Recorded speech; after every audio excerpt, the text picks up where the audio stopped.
Hey everyone, welcome back to my channel. कैसे हो दोस्तों? आशा करती हूँ आप लोग ठीक हो। मैं भी बहुत अच्छी हूँ। আচ্ছা বন্ধুরা, এটা ফ্যারোডেন্ড্রনা গাছ, আপনারা জানেন এটা এত সুন্দর এই বিউটিটা, এর প্রেমে কেউ পড়বে না এমন কেউ নেই। দেখুন মেরুন কালারের ডাল, মেরুন কালার লিভস হয়ে থাকে, আর এত সুন্দর লাগে না দেখতে। তবে এটা খুব ছোট হয়ে গেছে পটটা, বুঝতে পারলেন বন্ধু? শিকড়গুলো না ওপরে উঠে উঠে আসছে, এরকম হয়ে গেছে। ও যেন আমাকে বলছে যে আমাকে তাড়াতাড়ি ঘর দাও আলাদা, নাহলে তো আমি বাঁচবই না। তো এটার জন্য ওই জন্য আমি জাস্ট মাটিটা এই যে দেখুন আলগা করে নিয়েছি। এই যে দেখুন রুটস, জাস্ট এই রুটসটা আমি দেখাতে বলবো। এই দেখুন রুটস তো দেখুন কত ভালো, কতটা হেলদি, কতটা সুন্দর হয়েছে।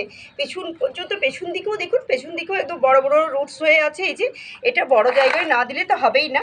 তো মাটি আমি রেডি করে নিয়েছি বন্ধু। আমি ওই জন্য আর দেখালাম না মাটি রেডি করা। ওই যে 3 রেশিওতে নিয়ে নেবেন, ওটা আগেই বলা আছে আমার ভিডিওতে, যে মাটি, গোবর, ভার্মি কম্পোস্ট, অবশ্যই করে নিম খালিটা দিয়ে দেবেন। যেহেতু গরমকাল না, এই সময়তে না পিঁপুড়ির আক্রমণটা একটু বেশি হয় বন্ধু, আর ফ্যাঙ্গাসের একটু বেশি লাগার চান্স থাকে। তার জন্য আমরা এখানে কি করতে পারি, নিম খালিটা অবশ্যই করে দিতে পারি। আর ভার্মি কম্পোস্ট দিতেই হবে, আর বালি, মাটি, গোবর আর ভালো করে চেপে দিতে হবে। আলতো হাতে চেপে দেবো আমি এটাকে। আর সুন্দর এই গাছটি, এতটা সুন্দর না, আউটডোর ইনডোরের জন্য একদম মারাত্মক গাছ। খুবই সুন্দর এই লিভসগুলো হয়ে থাকে, আপনারা দেখতেই পাচ্ছেন। আরও যত ভালো পট দেব, বড় পট দেব, তত ভালো ভালো লিভসগুলো হবে, আর একটু বড় হবে বন্ধু।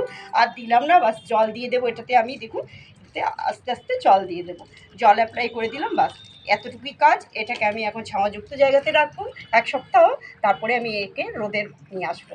আর আউটডোর ইনডোর রাখতে পারে, আর অনাসে খুব ভালো কাজ। তাহলে আজকের মতো এতটুকুই বন্ধু, tata, bye bye, thank you.